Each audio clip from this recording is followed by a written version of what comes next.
Hi అండి, నమస్తే. ఈరోజు ఒక విషయం చెప్పాలనుకుంటున్నాను. నేను ఫేస్బుక్లో ఏమో క్యాస్ట్ యూ అనేది చూశానండి. చూసి అప్లై చేయడం జరిగింది. వాళ్ళ నుంచి కాల్ వచ్చింది. మేము అడిగాము, ఇట్లా మేము సో అండ్ సో బ్రాండ్స్కి ఇస్తామని చెప్పని అన్నారు. సరే అని చెప్పి మేము అన్నాము, అమౌంట్ ఏమైనా ఫీజు పే చేయాలన్నా ఎట్లా అంటే నో రిజిస్ట్రేషన్ ఫీజు, ఛార్జెస్ ఏమీ తీసుకోము అని చెప్పని అన్నారు. సరే అనుకున్నాం. ప్రొసీజర్ ఏంటంటే క్యాజువల్ వేర్లో మేము లుక్ టెస్ట్ చేస్తాము, సెలెక్ట్ అయితే ఫర్దర్గా ప్రొసీజర్ ఉంటుంది అని అన్నారు. ఏం చెప్పలేదు. మేము కూడా వెళ్ళామండి, ఖర్చు చేసుకొని వెళ్ళిన తర్వాత అక్కడ ఏదో పాత కెమెరా పెట్టుకున్నారు, నికాన్ లాగా పెట్టుకొని 2 ఫొటోస్ ఏమో తీసి రూమ్లోకి వెళ్ళండి అని అన్నారు. వెళ్ళామండి. వెళ్ళిన తర్వాత అతను వచ్చి చెప్పిందే మళ్ళీ చెప్తున్నాడు. ఏమని చెప్తున్నాడంటే Amazon, Meesho, max, might be max, మమ్మా ఎర్త్, ఫ్లిప్కార్ట్ వీటన్నిటికి ఇస్తాం కదండి పాప ఫొటోస్, ఇది మేము చేస్తాము అని చెప్పారు. మేమంతా ఇక్కడ యూజ్ చేసేది అంటే హైఫై మెటీరియల్స్, మేకప్,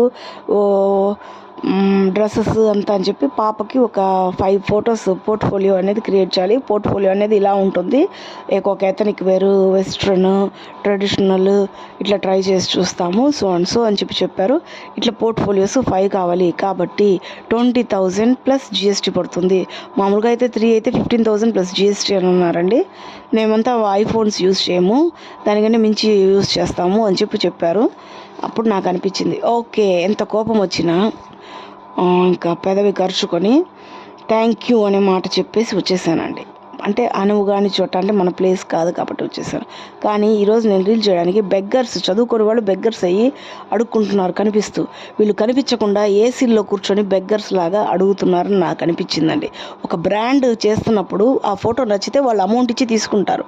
వీళ్ళు ఎక్కడ మహా అయితే అన్నీ క్రియేట్ చేసి ఒక మేకప్, ఇది లిప్స్టిక్, 4 లిప్స్టిక్స్ కొనుక్కుంటే ఎంత అవుతుందండి?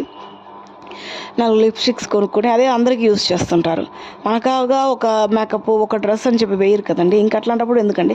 సెలెక్ట్ అయితే వాళ్ళు ఇస్తే అంత మంచి బ్రాండెడ్స్ కలకటాలో ఉంది, ముంబైలో ఉంది, చెన్నైలో ఉంది, సో చాలా ప్లేసెస్లో ఉంది అన్నప్పుడు వాళ్ళు సెలెక్ట్ చేసుకొని ఇస్తున్నప్పుడు అమౌంట్ వీళ్ళు ఎందుకు ఇవ్వాలి? అదే కాక మీరేమైనా 10 సార్లు ఫొటోస్ తీస్తున్నారా? లేదు కదా. అక్కడ స్టోర్ చేసుకునే సిస్టంలో ఏది కావాలంటే అది వాళ్ళకి నచ్చితే తీసుకొని, కావాలంటే ప్రింట్ తీసేది. అంతేగాని దీనికంతా నన్ను అడిగితే అండి ఏసీలో కూర్చొని అడుక్కుంటున్నట్టు అనిపించిందండి. చదువుకున్న వాళ్ళకంటే చదువుకునే వాళ్ళే బెటర్ అనిపించింది నిజంగా అండి. ఇది చూస్తే ఏసీలో కూర్చొని అడుక్కుంటున్నారే ఏంటిది అని అనిపించింది.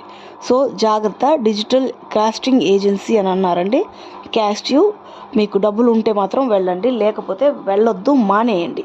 వాళ్ళు ఫోన్లలో మాత్రం చెప్పట్లేదు ఇంత అమౌంట్ అని చెప్పి. అది ముందే చెప్తే మనకి ఛార్జెస్ అనేది తగ్గుతాయి కదండి. అది నా ఆవేదన. Thank you.